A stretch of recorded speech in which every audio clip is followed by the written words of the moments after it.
I'm delighted to be bringing on our next guest for our next episode of Faith in Media podcast. Welcome, Amy Boucher Pye and Sheridan Voysey. Thank you guys so much for joining us today. Please tell us a little bit about yourself and the work that you do. Amy, if you wouldn't mind going first. I always like to start with ladies first. Sorry. Ooh, thank you. Well, Sheridan and I are both authors and speakers, but he has many bows in his arrow, so he will share that. I'm also a spiritual director and a retreat leader, and I've just written a book called Transforming Love, which is all about how friendship with Jesus changes us. And Sheridan wrote the foreword. It's so good. Amy's last two books, they've all been good, but her last two books have particularly, we've got peak Amy coming through now, and this last one, Transforming Love, is just a beautiful piece of work. I love that. Even in this introduction, it already alludes to kind of our topic today, which is about friendship. And in the way that you've described that, the position that you've obviously shared alludes to a sense of friendship. You've watched Amy's journey already to be able to make that comment of, I see how she's evolving. I'm so excited by that. Sheridan, tell us about your role in all of that. How do you know Amy? Tell us about the work that you're doing that kind of drew you guys together. So I think it's 25 or 30 years or something in broadcasting. And I think I wrote my first article for publishing back in the year 2000. First book came out in 2005, and then been speaking, somewhere in between. So writing, speaking, broadcasting has been my thing for a few years now. And then the latest venture is something called Friendship Lab, which is a charity all about empowering men and women with the wisdom and skills to make their friendships thrive, which has got a whole story behind it itself. Carla, we could be 3 hours talking about that story. But Amy and I first met, actually, when I first came to the UK, 2011. Would have been either late 2011 or maybe sometime in 2012. And it's been suggested to me by somebody named Adrian Plass, who many of our listeners will know of, one of the kind of the better known British published authors here, that I should be writing a story about my wife's and my own journey through infertility. We've gone 10 years trying to start a family, not being able to. Last thing that was on my mind, long story short, Amy and I got together when it was basically time to start talking to publishers about whether we should publish together. That didn't actually happen, but what began from there was a lovely friendship that has continued all these years later, Amy. Wow. Indeed. And we both get to write for Our Daily Bread. So that is a huge privilege and pleasure as well. And once every few years, we go back to Michigan for a writers conference and get to be the token Brits, although he's Australian and I'm America. So here we are representing the UK. It's very modern Britain, so that makes sense. Quite funny. And I tell you, if you ever get the opportunity, go and have Thanksgiving at Amy's house. She puts this wonderful Thanksgiving on it. It's a little taste of America in the UK. I love it. You got your invitation for this year, Sheridan. And Carla, come along. I'm a big fan of Thanksgiving. So my brother-in-law is actually American. So we have a lot of time of observing what's important. How has mom made cookies for the morning? What has to be present at the dining table when, the full spread is out there? I'm a big fan of Thanksgiving. And it's just such a wonderful time to embrace what it says on the label: Thanksgiving, friendships, relationships, take stock, reflect. It's a wonderful thing. We've happily adopted it. Right. So it makes sense that, Amy, you're bringing a lot of that sprinkle in your life and to the people that know you too. That's incredible. It's such a privilege to have you both here, and you've got such extensive, repertoires of experience with the topic that we're speaking about today, which is friendship. And I guess I'm going to go straight to the heart of it, and I'm sure that we can unpack it as we go along. In your experience of this very fast-paced modern era that we're living in, what are some of the challenges that you hear from recipients to your work that they are encountering with friendships, trying to navigate the idea of friendship in this time? Feel free to answer it, Will. I don't know, Sheridan, maybe you want to start, and Amy, please feel free to join as well. I can put some research into that question if you like, Carla. Yes, so thank you. We find that there are so many barriers against adult friendship in particular right now.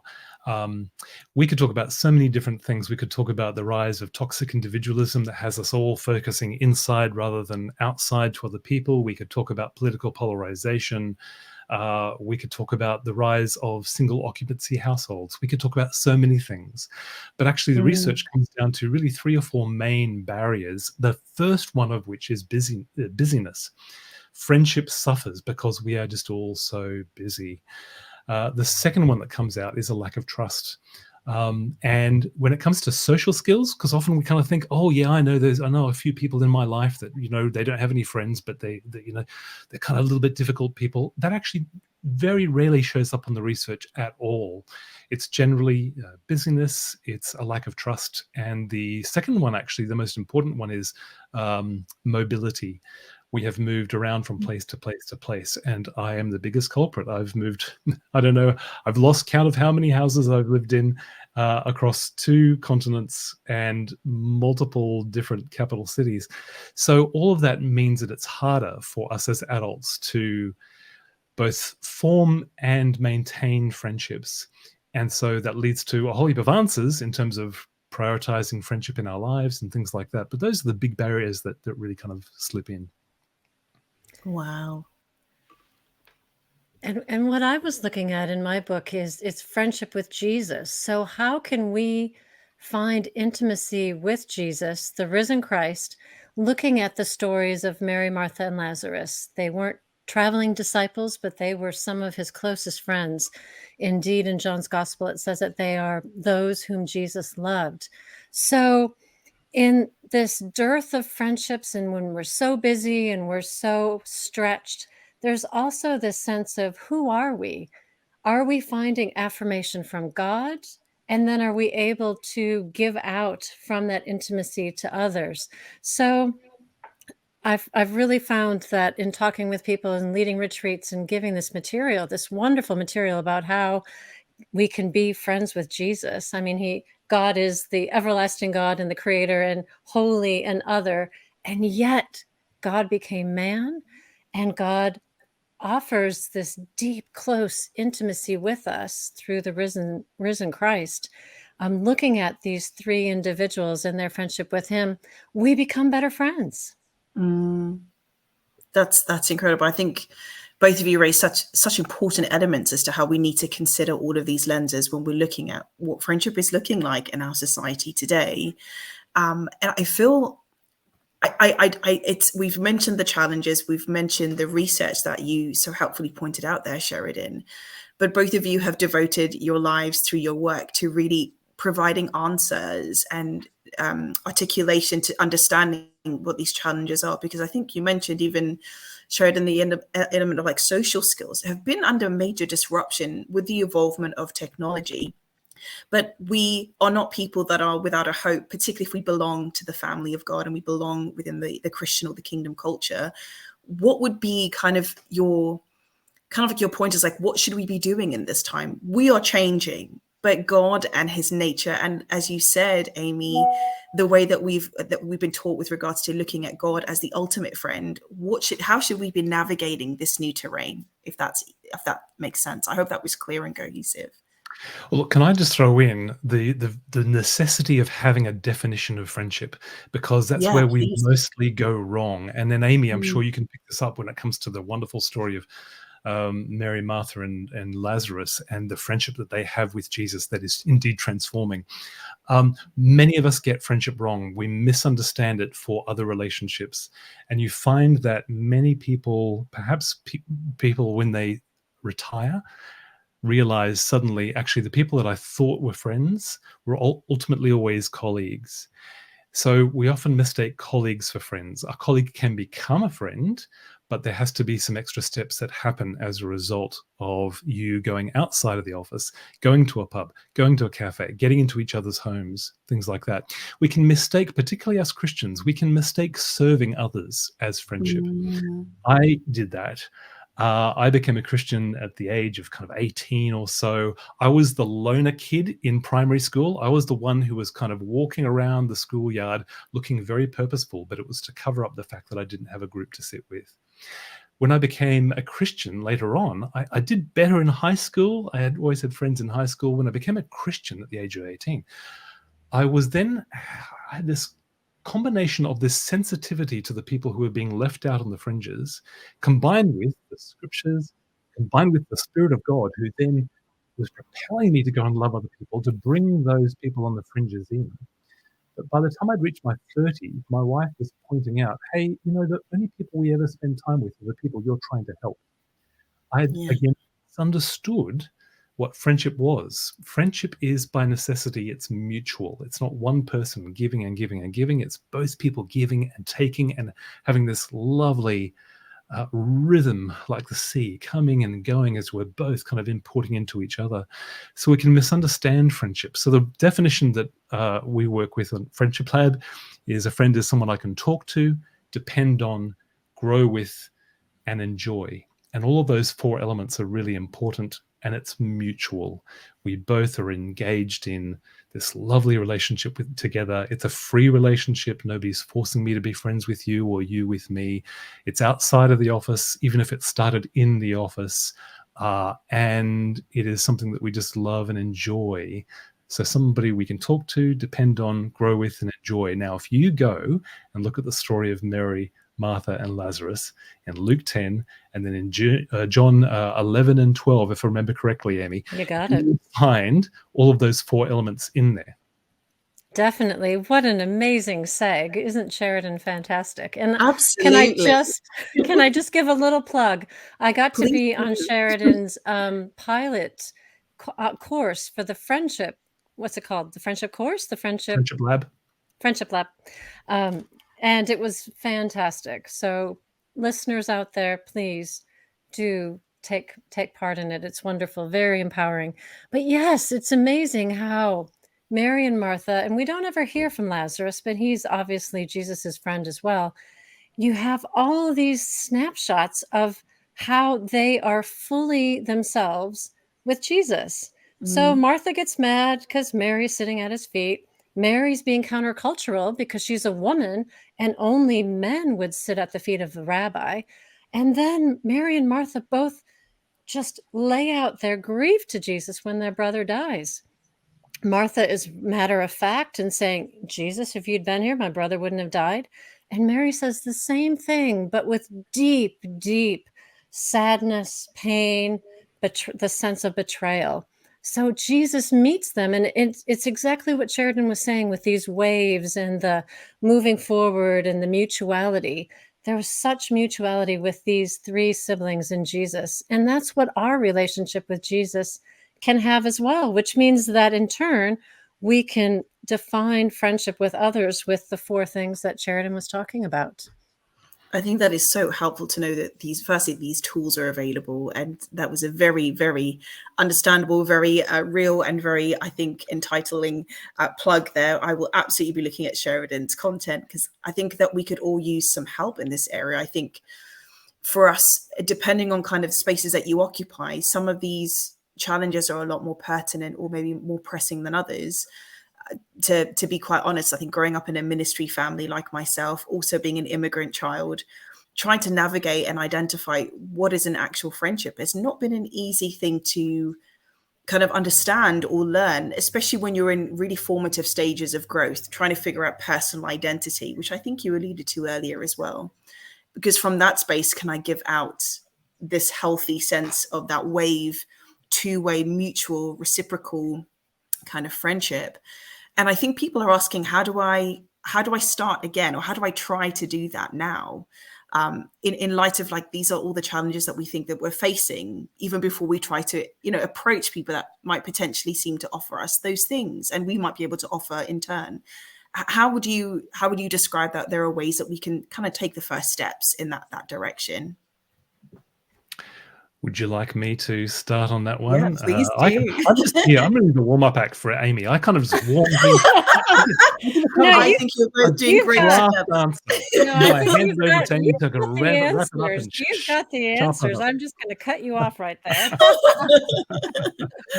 Well, look, let me give you 3 points. I've been thinking about this actually just today. There are so many. Yes, we've got a whole succession course. It's all about kind of exploring what that is all about. There's a whole book and more involved in this. But in terms of just bringing it down to a few things we can do, I think firstly, can we all see friendship as a sacred calling? I think that is the first step, is that we have for too long relegated friendship as just kind of this nebulous, often ignored, mostly overlooked relationship, and yet it could well be the most foundational one for us. When our romantic relationships take a turn, when we are struggling with our spouses, when we are not able to find that special person, who do we turn to? We turn to our friends.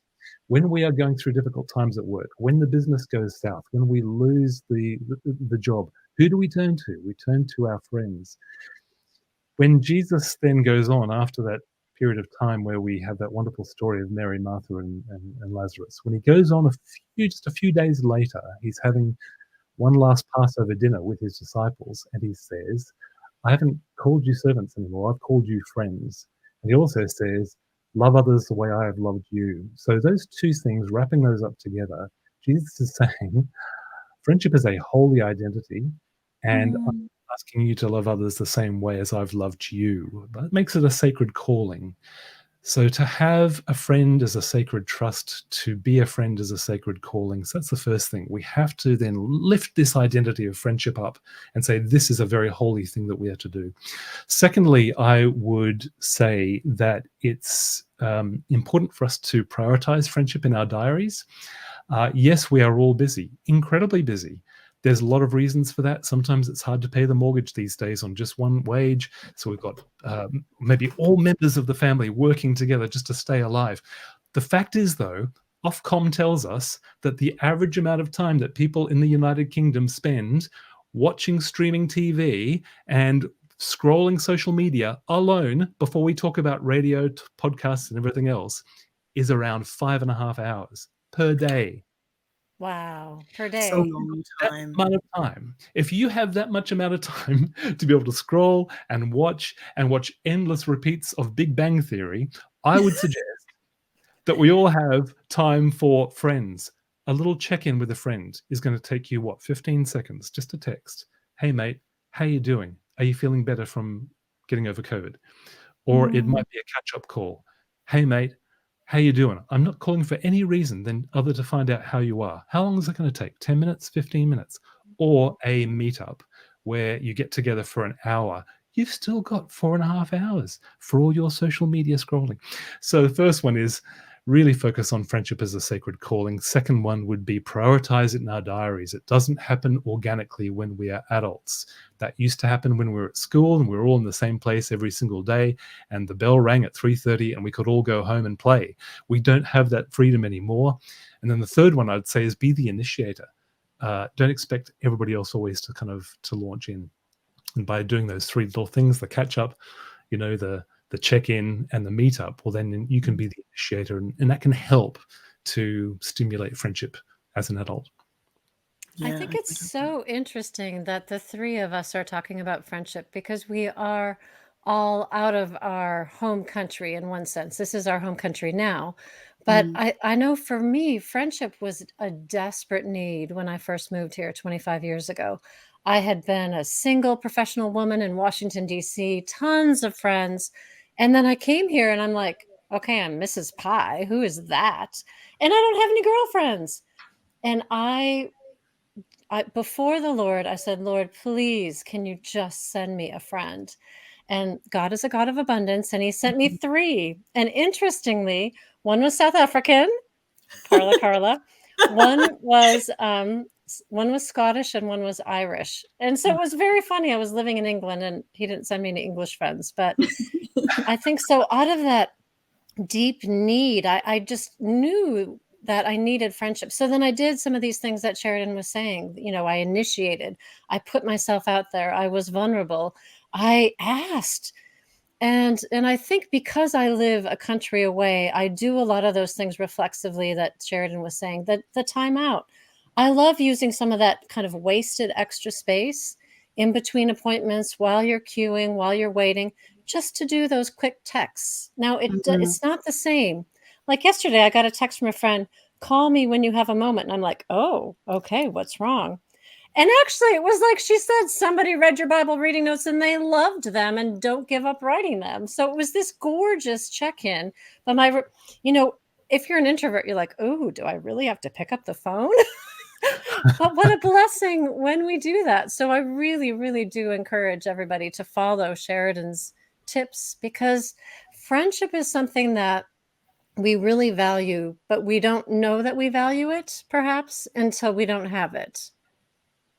Yeah, I think you raise such crucial points there that's so important to acknowledge in the journey of friendship. And I think you've already alluded to the idea of like be an initiate with this. I find myself always being attracted to introverts, and I'm an extrovert because I'm very happy to initiate. And I think being someone that came, like you mentioned already, Amy, from a different country, like I needed to find my way, and the best way to do is to start talking. And I just remember all of my closest friends tend to be introverts who are very grateful for my initiate character, because they're like, if it wasn't for that, then we wouldn't be here. And, the history is the history. But for those conversations, and most of my most meaningful relationships and friendships, I have to say, tend to be with introverts.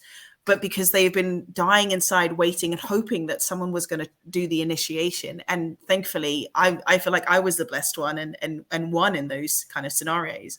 But you also mentioned this idea about, and it's so true, our society is kind of governed by this digital space all the time. What would you say has been particularly the impact on young people, or just our concept of trying to navigate friendship as a result of this technology and this almost escaping world that isn't quite here in the present, that robs us a little bit of being in the present, to take these check-in times and to do what it takes to engage in really important conversations where a friend can tell us, you've done an incredible work, I heard this from you, can I have the opportunity to share that with you?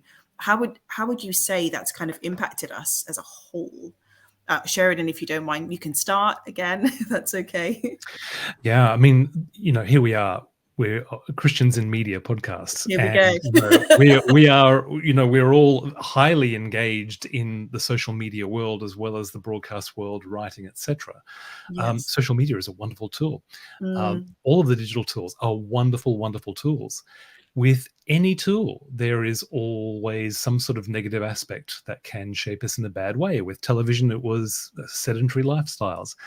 With social media, we have somehow this ability to separate a person from text and then somehow strip away emotion from it. And somehow we disembody people, and then we demean people because they're somehow not a real person at the other end of that tweet that I've just sent to them. So the research into social media, digital environments, and relationships and well-being, of course, there's quite a lot of it. Some of it is contradictory, but in general, we find that it's a great tool. But in terms of friendship, those things are wonderful when you use them to help get you in the room in physical form. So if you can do that, that is actually great. All the social media tools are wonderful for keeping up with other people. Right now, we're having this conversation via a digital technology that allows three of us in completely different places to connect in one little space. It's wonderful. It's amazing. It allows me to connect up face to face with some friends of mine in Australia, in the United States, elsewhere. Love it. It's even better when we use that to then get into the same room physically at some stage as well. So I think what we're finding is that there can be this disembodiment and therefore this kind of diminishment of our humanity if we only rely on these tools alone. We've got to always come back to the fact that as much as you are two-dimensional beings on my screen right now, digitized, turned into flickering pixels in front of my eyes, you are three-dimensional beings, and you've got emotions, You're not just simply presenting to me what I'm seeing on the screen. And we've always got to remember that when it comes to these wonderful digital tools that we have. Yeah. Any further thoughts on that, Amy, from your side? I totally agree. And I just would add, I think that using these tools wisely, which is what Sheridan says, can be so enriching to friendship.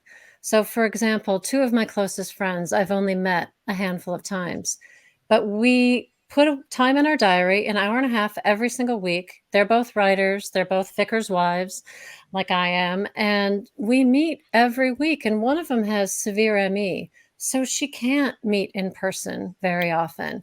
And so it's out of this need that we've all had and this priority that we make to be there for each other.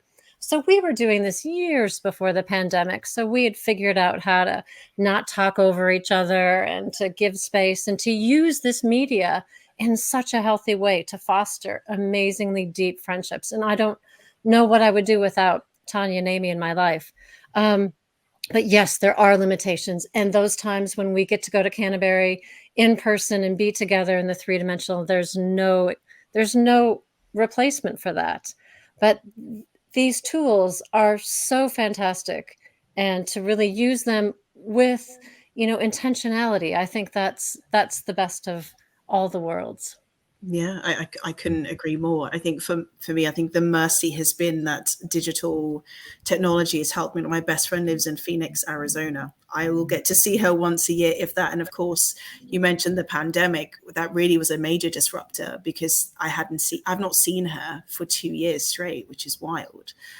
In fact, even more so because lots of things changed during that time. But if it wasn't for the fact that she absolutely gives space on the mediums that we do have digitally, she will never just send me a one-word text. She gives me an absolute detailed download of updates as to what's happening in her life. And I myself feel like I need to do that, to give this space so that nurtures and fosters, as you say, what we know is there at the core of the relationship. And I loved how you spoke about earlier, just to go back a little bit, if that's okay. Sheridan, you mentioned about some of the challenges that are kind of rife in terms of navigating friendships in this era. And one of those very kind of pertinent ones is actually trust. And the Bible is quite clear about the influence of friendships on one's spiritual journey. Can you share some insights on how do we then choose the right friends and the right spaces for that, in light of this new backdrop that we're all living in, if that makes sense? Great question. And this is a broader issue for us as a society to face, actually. There are some who would actually say that Western societies are becoming less trustworthy. Mm-hmm. And so when it comes to trust, could it well be that trust is actually decaying in culture? It's because it's decaying actually in us. And it's interesting that, we as Western countries are, Os Guinness has this wonderful phrase that, we are clipped flowers. We're dying. We've been clipped from the vine, and there's still that kind of beauty there, but it's kind of dying because it's been taken away. It's been clipped out of the vine. And so Western culture has been kind of clipped from its Judeo-Christian foundations. And so you've still got the beauty that's going in there, but it's starting to wilt. And I think that's going to be a great challenge as we move ahead, is that the Christian faith gave virtue, and it gave empowerment for virtue to be trustworthy people. So the first thing we need to be is people of integrity as much as possible. We are all sinners. We all are going to be people who are going to need God's forgiveness and each other's forgiveness, because we can let each other down. But even that is a place of trust, when I can actually say, okay, Carla, I let you down. I'm really sorry. That builds. So to be trustworthy people, to be people of integrity, is a starting point to that. Then in terms of trialing people out, Cicero is actually great. Some of the great writers from yesteryear are wonderful in terms of you don't throw everything at a friend or a potential friend quickly. Trust has to be built over time. And this is another thing that can happen sometimes with people who perhaps have a little bit more of a nervous feeling around other people. And sometimes that can either mean that they don't connect and they hold all of their cards to their chest, don't ever share anything personal, or indeed they can go the other way. And, you meet somebody and before you know it, within a few minutes of meeting, they're telling you all about their ingrown toenails and all sorts of crazy things.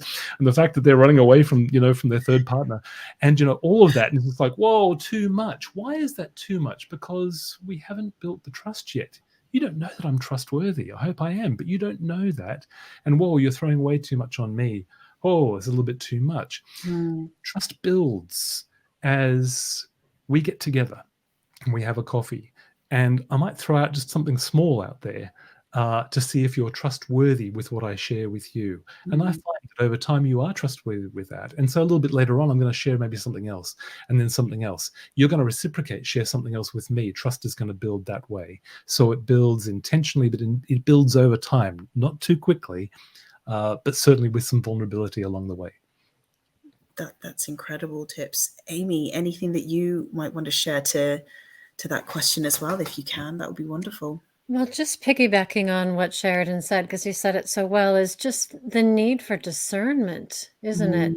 And so much of the Christian life is about discerning how open to be, where to trust, where to put our trust, how much to put ourselves out there. Discerning, where is God in this? Was that God? Was that me? Am I hearing God? Is he leading me? In my work as a spiritual director, which is an old-fashioned term, it's just somebody who accompanies somebody else on their spiritual journey, their journey with God, to notice where God is working in their lives.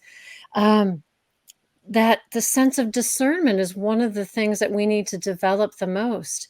And as we're receiving love from God, as we know who we are as God's beloved, then we can be a better friend, and we will not be that needy, too much information, searching for love in all the wrong places. And I mean love, not only romantic, but filial. I've met with and prayed, not as a spiritual director, but with people who are so desperate for a touch of love. And I just keep saying, well, how are you finding that in God? How are you turning to God? Because when we have those deep needs met, when we know who we are as God's beloved, then we're healthier friends. Really, this is true. Can I touch on that? Is that this is what the gospel brings into this conversation about friendship, is that if I am relying on you as my friend to provide everything that really God is there to provide, then I'm going to be putting a weight on you that is just going to be too heavy for your shoulders, and slowly is going to, work against the relationship. Carla, I don't know if this is something you want to explore, but this is a really important one, I think, for our media colleagues, for those of us who are in the media to actually really wrestle with, because Aristotle talked about three different kinds of friendship. The first one was basically friendships of utility. Second was friendships of pleasure. And the third one was friendships of virtue.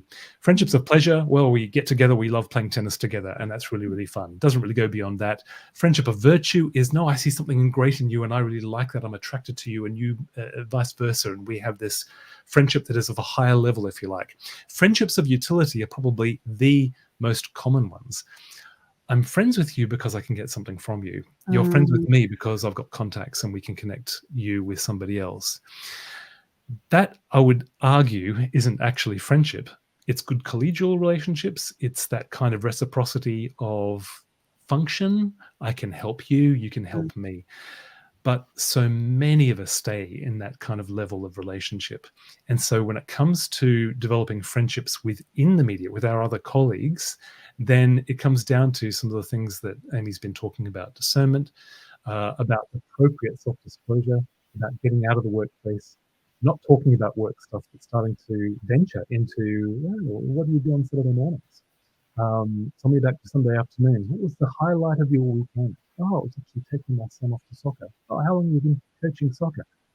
And getting into those parts of everybody's life. That's actually how the trust is built, and how we can move beyond friendships of utility and friendships beyond that to just pleasure, but to friendships of virtue. I'm friends with you because of who you are, and you with me because of who I am. And if we're to lose our jobs tomorrow, we're still going to keep in touch, because it's no longer based on what we can give each other professionally. Would you say, speaking in line of what you're talking about now, which I think is so invaluable to any of our community that comes across this conversation and is asking those very important questions, especially if they're occupying spaces in media. And I think that leads quite well into kind of what I wanted to pose next, is in terms of, would you say that from your recognition of the landscape right now in our society, that, you know, outside of the Christian environment, that within the secular world, that the relationships of utility seem to be the more prevalent of the types of relationship? And I feel sometimes we're in this, because this era, I think it's just never been like another era that has ever come before. We are having to learn a very new, different way of life as a result of, you know, digital technology advancement and all this kind of thing. But how do we differentiate what our Christian relationship should therefore look like in comparison to what may be happening in the secular realm? And what might be your pointers? This is following on from what you've just advised now. And I love that your three distinctions of, like, these are the type of friendships that are there. What should our friendships look like within the Christian community? And that should be, if I may say, a beacon of example to wherever we go. And without throwing a Bible at someone's face, that example should be shining through our conduct with any individual. But what should that look like? Because somehow I feel we're not quite seeing as much distinction, because people are still lost in the sense of the trust issue, like you mentioned. Mm-hmm. We're living in an era whereby people are still haven't quite maybe developed the social skills, because we've been sitting behind screens for so long, and this is now governing how we step and frame and pitch a lot of things. So unless you come from an era like yourselves where this wasn't everyday life, you have brought that capacity and that ability to make use of the tools of digitalization for good, to make sure that you get back into the space of presence. How can we encourage that this is something we can still pursue in this environment for young other people coming through, trying to navigate this world, but knowing that, you know, being a Christian with a sacred calling to friendship, it needs to look a certain way? What would you say to that? I realize it's quite long-winded, but I hope that made sense. Well, let me do the great media thing and just pick and choose the bits of what you just said Please that I do. want to respond to. Please do. Look, and, you know, we'll be speaking to people who are, you know, they're working at the Daily Mail, they're working at the Sun, they're working at the BBC, they're working in all of these different varied environments. And I have to be, you know, I've only had I had various different experiences in various different networks over a period of time. And when I go and do Radio 2, you know, Pause for Thought on the Zoe Ball breakfast show, I go in for a period of time, I jump out for a period of time. So I'm not really in the same kind of space as what many people are. So I would hate to kind of say, oh, well, I know all about this, and I'll tell you exactly how to do it. But one thing that I would say is, well, look, it's okay for us to have collegial relationships, business relationships that are based on transaction. That's the way business goes. That's fine. But I would say, as people who are called beyond that, is that we are called to be people of love. And a couple of verses that are just so important to me, that have really become kind of life verses for me now, out of Ephesians 5, the first two verses: follow God's example as dearly loved children and walk in the way of love. Now, that is my go-to mission statement as I'm walking into Radio 2. It's my go-to mission statement as I'm crossing the street, walking the dog. As dearly loved children, that's the identity that Amy was talking about. We have the confidence. And so I don't have to seek all of my sense of self-esteem from you as my friend. Following God's example, actually in the context, that is talking about character, being people of compassion and kindness and forgiveness.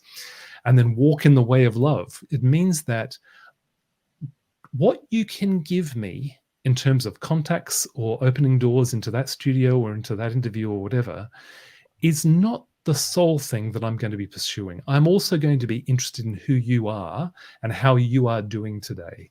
And that may well mean that I actually miss out on some opportunities, because instead of kind of getting the phone number and running, I actually sit down with you and listen to the challenges that you're going through, and then offer my help as much as I can. So I think that is how we approach it. We actually love people. We bring the values of friendship to that relationship. It doesn't make it friendship, because friendship actually has to be reciprocated. Within the person themselves, they go back to and they say, well, okay, well, I want to know Sheridan for who Sheridan is, not just with the broadcaster's hat on. But it's the approach of that. So we are people of love, and we are treating these people as friendship potentials, and looking at the whole person rather than just simply what they can give us. So it's all fine to do business transactions. It's fine to have emails where you don't have to give 14 paragraphs about how you are and asking them how they are before you then get to the little question that you have at the end. We're too busy for that. It's fine to do business, but we go beyond that. We're caring about the person themselves as to the broader sense as to who they are and what they're all about. Because I think that authenticity, when you are a person of love, when you're being people of love, that comes across, doesn't it? Yeah. And people can tell if you're only just trying to use them to get something from them, or if you're sliming them because you're giving too much of yourself too soon. So being a person of love means being a respectful person. And like Sheridan said, being willing not to get a fantastic forward from somebody because he's a high profile leader in the friendship world. But Sheridan and I were already friends, so he gave that willingly. But no, I mean, it and to just check yourself going, oh, this is a famous person. How can I bless this person today? You know, turning it around and maybe going the extra mile to bless them, to ask them how they are. I know, Sheridan, you have great stories about, and you can't share who they are, but about actually being a friend, as much of a friend, but reciprocating and serving somebody very, very high profile. And nobody else does that for this person because they are so high profile that people just want. And what a gift as a Christian to be able to love that person. I don't know, Sheridan, if you want to speak into that. Yeah, but we will be dealing with people who have got incredible profiles in terms of, Twitter followers, Instagram followers, in terms of international, broadcast reach. And they can be very, very lonely people. And yes, one particular person that I met, and it was so interesting because somehow we got talking about celebrity, and I think I just read a paper, like an academic paper about the downsides of celebrity and just what it does to a person. And they said, absolutely. And I said, how often do you get out together with friends? And they said, look, I never get out anymore. I don't get out because I'm instantly recognizable. I said, what? Even with, glasses and hats and everything like that? So people see who I am. I just stay at home the whole time. I said, well, is there anybody who knows you from way back before you had the fame? And I remember them looking at me and they said, yeah. Which, of course, we both know is no. And these were very, very lonely people. Now, how about for those of us who are Christians, who actually are going to come into that relationship? We're going to say, okay, here's a person that if I was to encourage them to like my Instagram post or to retweet my tweet, I would get so many different followers. I would get so many. How about we put all of that aside and we actually say, I'm going to be there for that person in as much as I can, in as much as they allow me to, but I'm going to be looking at who they are and trying to be some sense of stabilizing presence for them as much as I possibly can. That's, I think, the calling of the Christian in media to those who particularly have really high profiles. That's really such invaluable advice from the both of you there from such different places. And I think they meet so well in the middle, and you need this combination of both considerations in kind of navigating this water. It's been an incredible conversation listening to the both of you. And I thank you again so much for being with us here at Faith in Media. And I wanted to ask one final question before we kind of come to a close, is if you could give one piece of advice to the Christian community about how to kind of reclaim the prioritization of friendship, what would that piece of advice be? If we start with you on that one, if that's okay, Amy. Sure. Know that Jesus wants to be your friend and embrace it, and then be somebody else's friend. Love that so much. Thank you. A friend is someone I can talk to, depend on, grow with, and enjoy. And that means that I am called to be someone others can talk to, depend on, grow with, and enjoy. And so there you go. You've just got your discipleship plan for the next 6 months. Let's grow to be good friends, and therefore we will then grow our friendships. Amazing. Amy, Sheridan, this has been such a delight and just so enriching. Thank you so much for your stories. Thank you for your friendship, because even in this conversation, I have felt blessed by the friendship there and the longevity of your friendship. And we had such a chance to kind of benefit from that, from your synergy with your understanding of representing friendship from such different kind of spaces, and to have that come together has just been such a blessing. We wish you all of the best with all of your endeavors. Amy, is there anything exciting coming up your side that we can plug just before we go? Well, not only Transforming Love, but I have another book with my father called Holding On to Hope, coming out in November. It's his art and my reflections. So yeah, I could plug that. That'd be wonderful. This is like book number 2 or 3 you've done with your dad now, isn't it? Number 2, yeah. Yeah, we've got number 2. Yeah. But anyway, Transforming Love in the meantime, folks. Get it. It's beautiful. It's a beautiful. And Friendship Lab. Yeah. Well, thank you, Carla. It's been such a joy for us. And I mean, here I'm speaking on Sheridan's behalf, but to be here, it's been a real privilege and a pleasure. So thank you. Thank you. And Sheridan, last but not least, from yourself, any kind of endeavors just kind of on the horizon, then your side that we can be supporting as well? Well, I do have another book coming out. It's coming out in January, completely different to what we're talking about today. But it's called Praying Through Infertility, and it's going to be actually a multi-author devotional, 90-day devotional.